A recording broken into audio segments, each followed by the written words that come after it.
Hello students, welcome to our video lecture.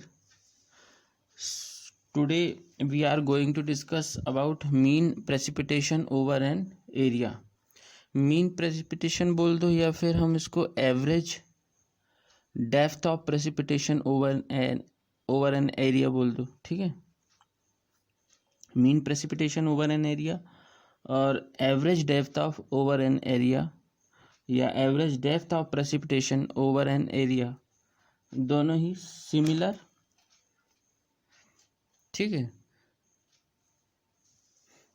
तो जब हम न्यूमेरिकल करेंगे ना तो आप लोग कंफ्यूज मत होइएगा कि एवरेज डेप्थ ऑफ प्रेसिपिटेशन और मीन प्रेसिपिटेशन, तो ये क्या बोल सकते हैं इसको, average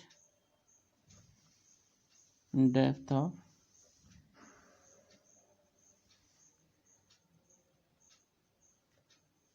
precipitation.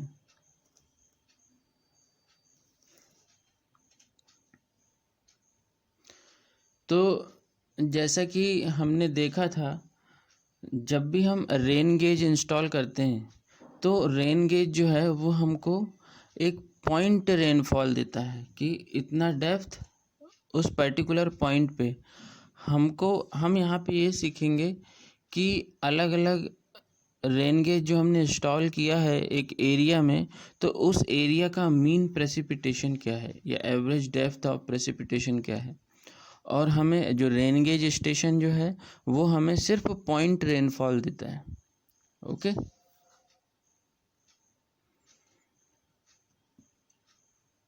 To convert the point rainfall values at various stations into an average value over a catchment, the following three methods are used.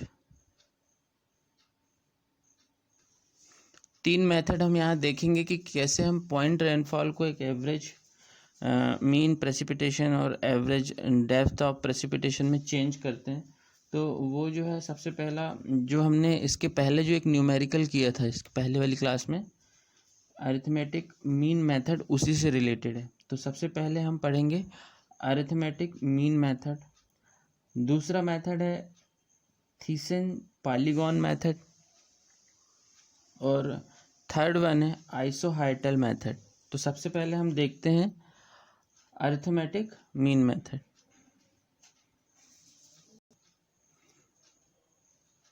First है हमारा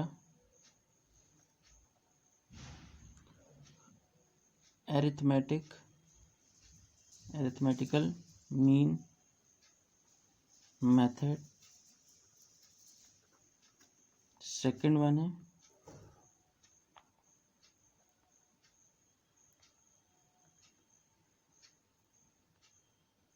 थीसन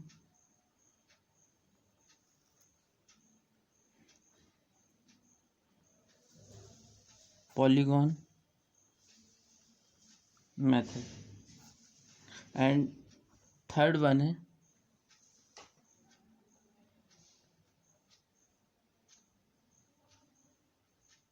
आइसोहाइटल method.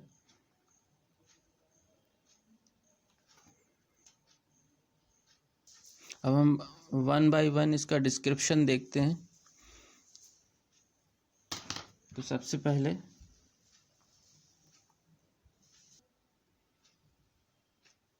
when the rainfall measured at various stations in a catchment show little variation, जब हम rainfall अलग अलग station में major करते हैं अलग अलग रेन गेज में, तो क्या होता है, एक वेरिएशंस हमें समझ में आता है थोड़ा थोड़ा, ठीक है। क्योंकि उसकी इफ़िशियंसी अलग अलग रेन गेज की अलग अलग होगी, तो स्वाभाविक सी बात है अलग अलग मेजरमेंट हमें मिलेंगे। The average precipitation over the catchment area is taken as the arithmetical mean of the station's values. जो हमें कैचमेंट एरिया में हो सकता है कि 2 से 3 रेन गेज वहाँ पे हों, तो सारे रेन गेज के डाटा हम कलेक्ट करेंगे और उसका एक अरिथमेटिकल मीन हम निकालेंगे।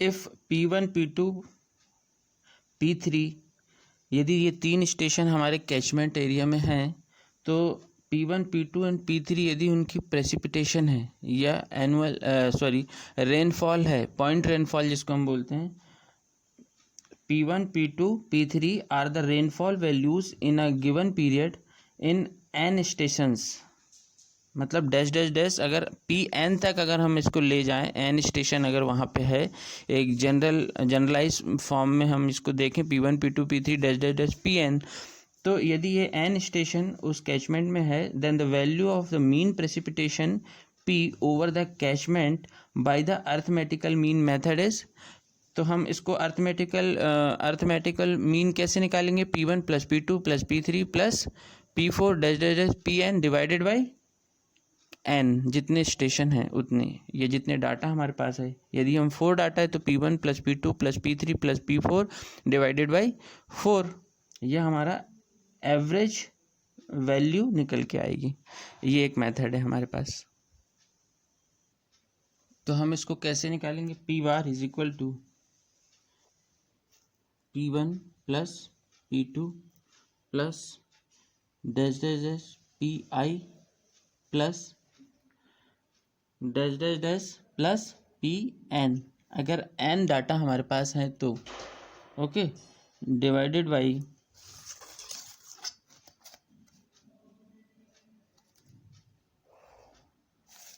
n डाटा है हमारे पास, तो divided by n number of data या नंबर ऑफ स्टेशन इसको कहेंगे हम।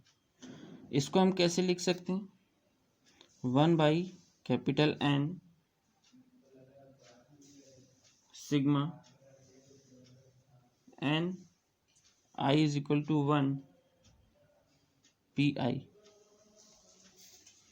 ठीक है। In practice this method is used very rarely, हम ये मेथड को बहुत रेयरली यूज करते हैं। आगे वाली मेथड देखते हैं हम, थीसन mean method.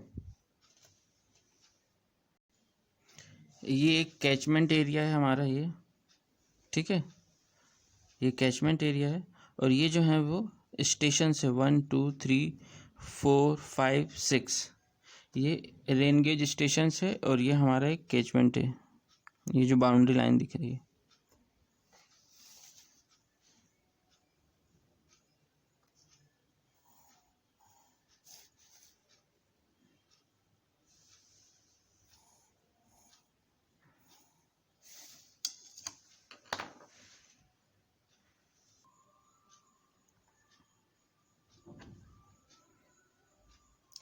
In this method, rainfall recorded at each station is given a weightage on the basis of an area closest to the station.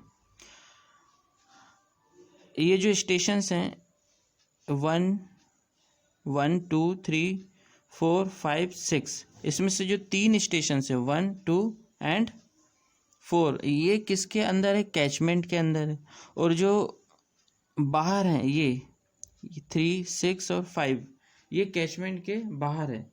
तो हम क्या करते हैं, हम जो स्टेशन क्लोज होते हैं इस किसके, इस कैचमेंट के क्लोज जो भी स्टेशन हैं, और भी स्टेशन होंगे जो इसके दूर होंगे, तो हम उनको लेते हैं जो इसके अंदर हैं स्टेशन, और जो इसके नियर अबाउट हैं, जैसे 3 6 5, ठीक है। तो the procedure of determining the weighing area is as, हम कैसे निकालेंगे, कंसीडर अ कैचमेंट एरिया। सबसे पहले हम एक कैचमेंट एरिया को कंसीडर किए, जो कि हमारा ये बाउंड्री लाइन, आउटर लाइन जो दिख रही है, ये वाली जिगजैग जो है, ठीक है।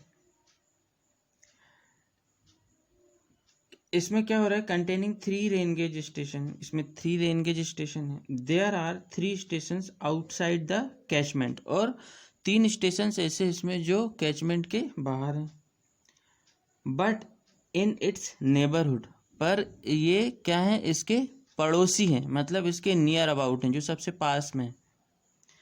The catchment area is drawn to scale and the positions of the 6 stations marked on it, हम इस कैचमेंट एरिया को एक पर्टिकुलर स्केल में लेके, जब हम ड्राइंग बनाते हैं तो उस स्केल में लेके हम अपने पेपर पे ड्रॉ कर लेंगे, कैचमेंट एरिया ड्रॉ कर लेंगे। वो हमको नहीं करना है, सिर्फ समझना है कि वो जो स्केल होती है, ठीक है, उस स्केल को लेके हम इसमें कॉपी में अपने ड्रॉ करेंगे, वहाँ पे स्टेशंस ड्रॉ करेंगे, ठीक है। The catchment area is drawn to scale and the positions of the 6 stations marked on it, और 6 स्टेशन इस पे मार्क कर देंगे, जो कि यहाँ पे स्टेशन 1 to 6 है, और सारे स्टेशंस को हम ज्वाइन कर देंगे to form a network of triangles, ठीक है। जैसे कि हमने इससे ज्वाइन कर लिया, ये ट्रायंगल बना रहा है, ये ट्रायंगल बना रहा है, ये ट्रायंगल बना रहा है, 1 2 3 1 2 3 1 6 5, ये ट्रायंगल बना रहा है, ये ट्रायंगल बना रहा है, ठीक है।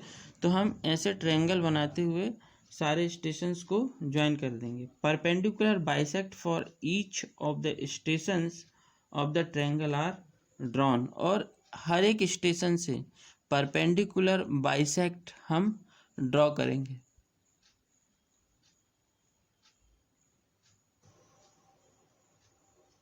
सॉरी, स्टेशन से हम परपेंडिकुलर नहीं ड्रॉ करेंगे, हम क्या करेंगे, जो हमने जो ट्रायंगल की जो साइड्स हैं, जैसे हम ये वाला ट्रायंगल ले लें, 2 1 and 6, ये वाला ट्रायंगल है, तो इसमें ये वाली साइड पे हम परपेंडिकुलर बाइसेक्टर ड्रॉ किए, इस वाली साइड पे ये परपेंडिकुलर बाइसेक्टर ड्रॉ किए, और इस वाली साइड पे ये परपेंडिकुलर बाइसेक्टर ड्रॉ किए, ठीक है। तो ऐसे हमें परपेंडिकुलर बाइसेक्टर हर ट्रायंगल की साइड पे ड्रॉ करना है, ठीक है। जैसे ये ट्रायंगल है, इस पे बाइसेक्टर, ये ट्रायंगल है, इस पे बाइसेक्टर, ये ट्रायंगल है, इस पे बाइसेक्टर, तो सारे ट्रायंगल पे हम परपेंडिकुलर बाइसेक्टर ड्रॉ करते हैं। और ये जो परपेंडिकुलर बाइसेक्टर है, these bisector form a polygon around each station, और ये जो बाइसेक्टर है ये क्या करेगा, हर एक स्टेशन के चारों तरफ एक क्या बनाएगा, पॉलीगॉन ड्रॉ करता है, ये पॉलीगॉन बनाता है, ठीक है।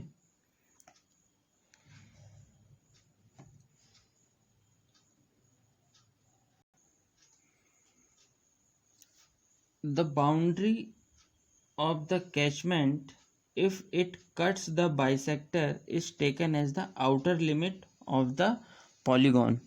मतलब जो बाउंड्री है ये वाला, और यहाँ पे जो बाइसेक्टर हमने कट किए हैं ये, तो ये आउटर लाइन बनाएगा, ठीक है। जैसे कि हम एग्जांपल से समझते हैं, जैसे हम स्टेशन 1 लें, स्टेशन 1 में क्या होगा, द बाउंड्री पॉलीगॉन क्या कहलाएगा स्टेशन 1 के लिए, A B C and D, ठीक है।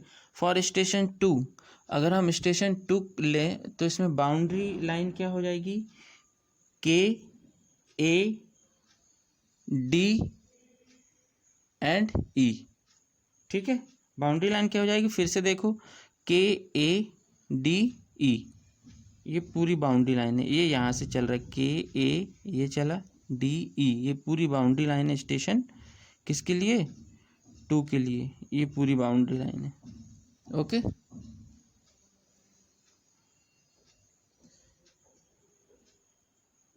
और इस बाउंड्री लाइन को ही हम क्या बोल देंगे, bounding polygon for station.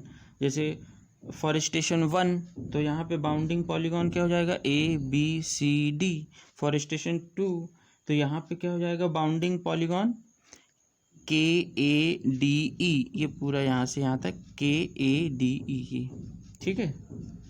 These bounding polygons are called Thiessen polygons. आया समझ में, यही जो बाउंडिंग पॉलीगॉन्स है इसको हम क्या बोलते हैं, थीसन पॉलीगॉन्स।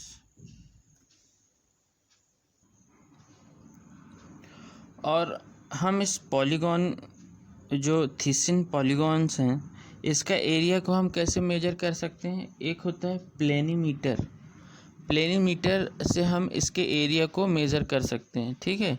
जब भी हम कोई पेपर पे एक एरिया ड्रॉ करते हैं और हमको उसका एरिया कैलकुलेट करना पड़ता है, एक्चुअल एरिया, तो हम क्या करते हैं, इस पे हम प्लेनीमीटर आता है एक, उसकी आर्म को इसके अराउंड चलाते हैं हम इसको, ठीक है। तो वो ऑटोमेटिकली क्या करता है, एरिया को कैलकुलेट करता है, ठीक है।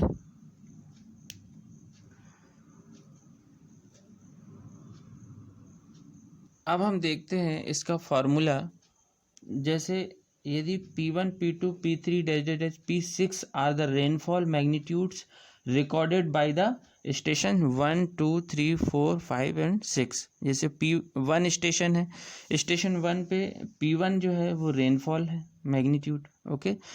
स्टेशन 2 पे रेनफॉल है P2, स्टेशन 3 पे रेनफॉल P3, ऐसे स्टेशन 4, 5 एंड 6 पे अलग अलग रेनफॉल मैग्नीट्यूड है, वो है P1, P2, P3, P4, P5 and P6। And the A1, A2, A3, A4, A5 and A6 are the respective areas of the Thiessen polygons, ठीक है। जो A1 है, जैसे यदि 1 है, ये 1 के अराउंड जो है ये क्या है, थीसिन पॉलीगॉन, तो इसका एरिया हम लेंगे इस 1 के अराउंड जो थीसिन पॉलीगॉन है उसको हम A1 बोलेंगे। इस 2 के अराउंड जो थीसिन पॉलीगॉन यहाँ पे बना हुआ है, ठीक है, उसका एरिया हम लेंगे, उसको हम बोलेंगे A2। ऐसे ही A3 के अराउंड, ऐसे ही A4, A5, A6, इनके अराउंड हम एरिया कैलकुलेट करेंगे, या हम जिसको बोलते हैं थीसिन पॉलीगॉन्स एरिया, वो है A1, A2, A3, A4, A5 and A6 respectively, ठीक है। इसको हम लेके फिर हम एक फॉर्मूला में पुट कर देंगे। तो हम देखते हैं यदि P1, P2, P3, P6 यदि रेनफॉल मैग्नीट्यूड्स हैं अलग अलग स्टेशंस के, और उन स्टेशंस के जो थीसिन पॉलीगॉन्स हैं उनके area A1, A2, A3, A4 A6 है, तो हम क्या करेंगे, एवरेज रेनफॉल कैलकुलेट करने के लिए, एवरेज रेनफॉल कैलकुलेट करने के लिए एक कैचमेंट का हम P बार, इस पूरे कैचमेंट का एवरेज रेनफॉल अगर कैलकुलेट करना है हमें, तो हम क्या करेंगे, P bar is equal two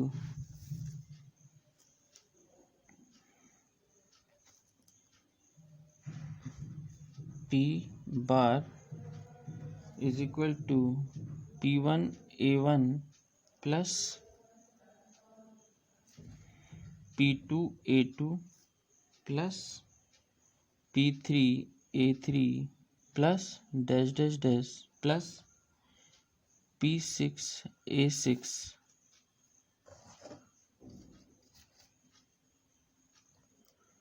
divided by A1 plus A2 plus dash dash dash plus A6, okay.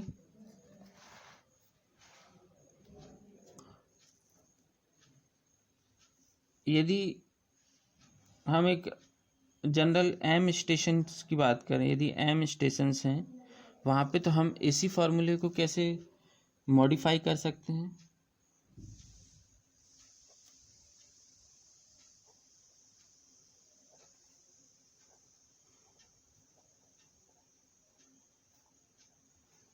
P bar is equal to sigma I is equal to 1 to M station, ठीक है।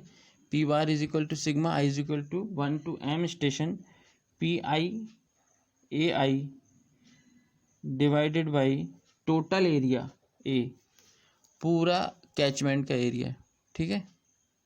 इसी को हम कैसे लिख सकते हैं, फिर से sigma I is equal to 1 to M PI AI divided by A, and the ratio AI upon A is called, तो ये जो रेशियो है is called weightage factor for each stations. और जो थीसिन पॉलीगॉन मेथड है ये सुपीरियर है किससे, अर्थमेटिक एवरेज मेथड से, ओके स्टूडेंट, तो इस तरह से हम इसको थिसिन पॉलीगॉन हमारा ये कंप्लीट होता है, और नेक्स्ट क्लास में हम आइसोहेड्रल मेथड पढ़ेंगे। Thank you students.